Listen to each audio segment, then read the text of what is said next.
Yo YouTube, comment ça va? C'est Yannick qui a fait les clics. Ouais, je tiens mon micro comme ça parce que j'ai pas eu le temps d'enregistrer l'intro de cette vidéo.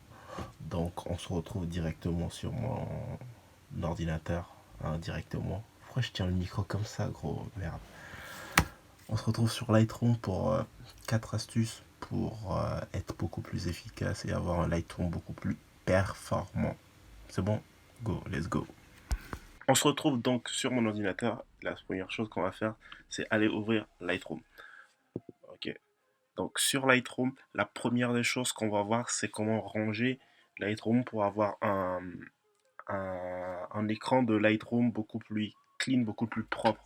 Numéro un, c'est toute la liste en haut là, utiliser, enfin, faire apparaître que ce dont on a besoin. Moi, principalement, je sais que j'utilise que bibliothèque, là, et développement pour traiter les photos.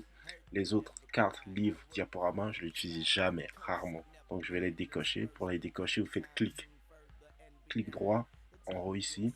Et là, vous allez pouvoir décocher web, décocher impression, décocher diaporama que j'utilise jamais, livre et carte. Donc ça permet d'avoir un Lightroom beaucoup plus propre, beaucoup plus clean et l'utiliser, faire apparaître que ce dont on a besoin.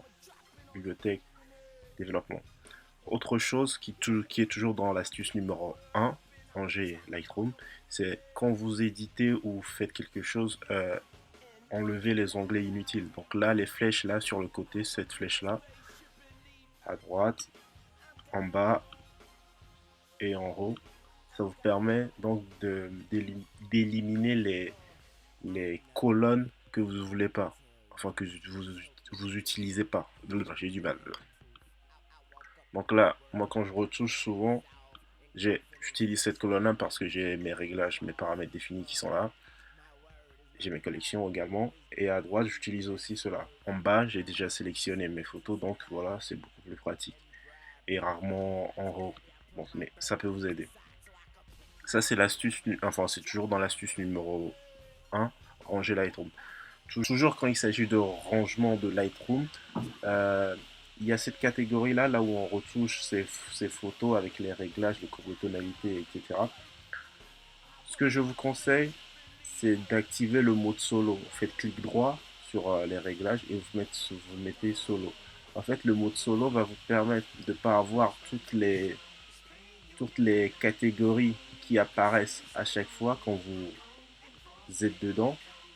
Là, j'ai désactivé le mode solo, donc toutes les catégories que j'utilise sont là. Et moi, je trouve ça relou. En plus, je suis sur un petit écran et je trouve ça relou d'avoir toutes les catégories qui sont en bas. Et ce que je fais, c'est j'active le mode solo, vous faites clic droit, mode solo. Donc à chaque fois que vous utilisez une catégorie, il n'y a que celle-là qui va être affichée. Donc détail, hop, l'autre qui était correction de l'objectif a disparu, détail est apparu, ok, hop.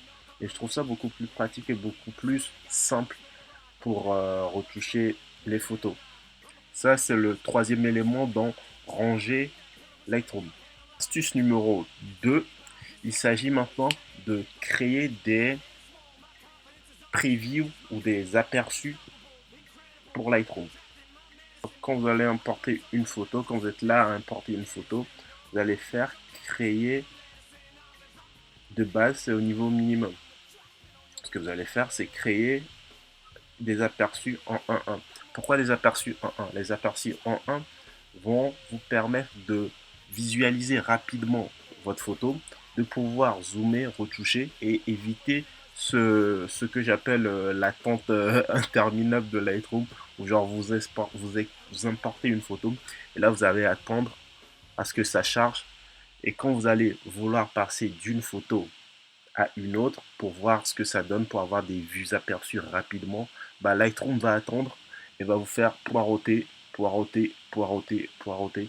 Et pour éviter ça, vous faites des aperçus un à un. Ils vont charger beaucoup plus. Le temps de chargement au début est un peu plus lent, mais une fois que c'est fait, vous allez voir que vous pouvez bouger, enfin vous pouvez slider de photo en photo rapidement.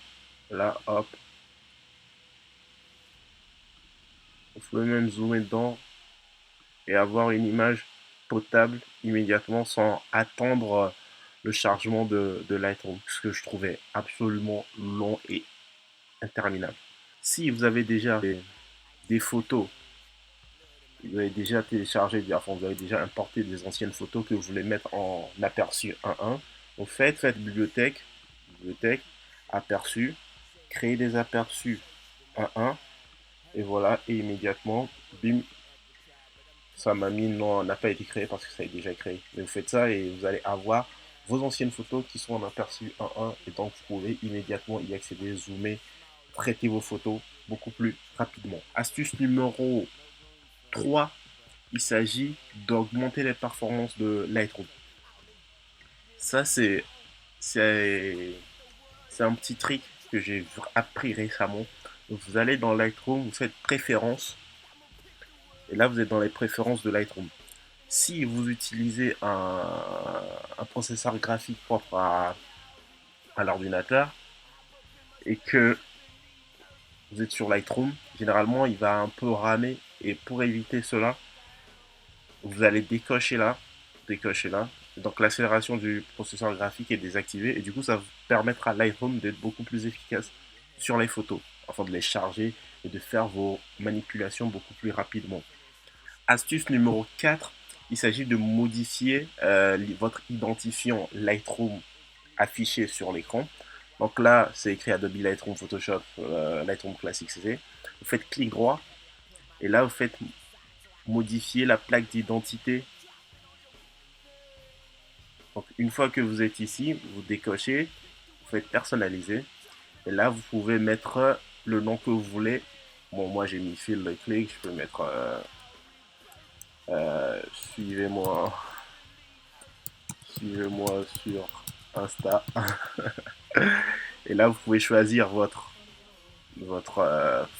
fonte. Comment ça se dit fonte? Fonte, ouais. Je sais pas comment ça se dit fonte. Gras ou italique, moi j'aime bien le gras. Sans jeu de mots, bien sûr. Et une fois que vous avez choisi cela, vous faites OK. Et du coup, là, en haut, vous avez suivez-moi sur Insta qui va être pareil. Et pour le modifier, pareil, clic droit, modifier la plaque et on va remettre fil de.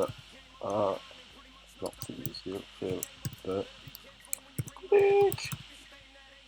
Hop, faites OK.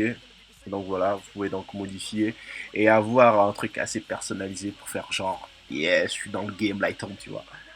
Donc voilà, j'espère que cette vidéo vous a plu. Si elle vous a plu, bah, lâchez un petit like. Dites-moi en commentaire quelle astuce vous a le plus vous a le plus fait kiffer et que vous allez utiliser maintenant, immédiatement. Allez me suivre également sur Instagram et on se retrouve dans une prochaine vidéo. Peace!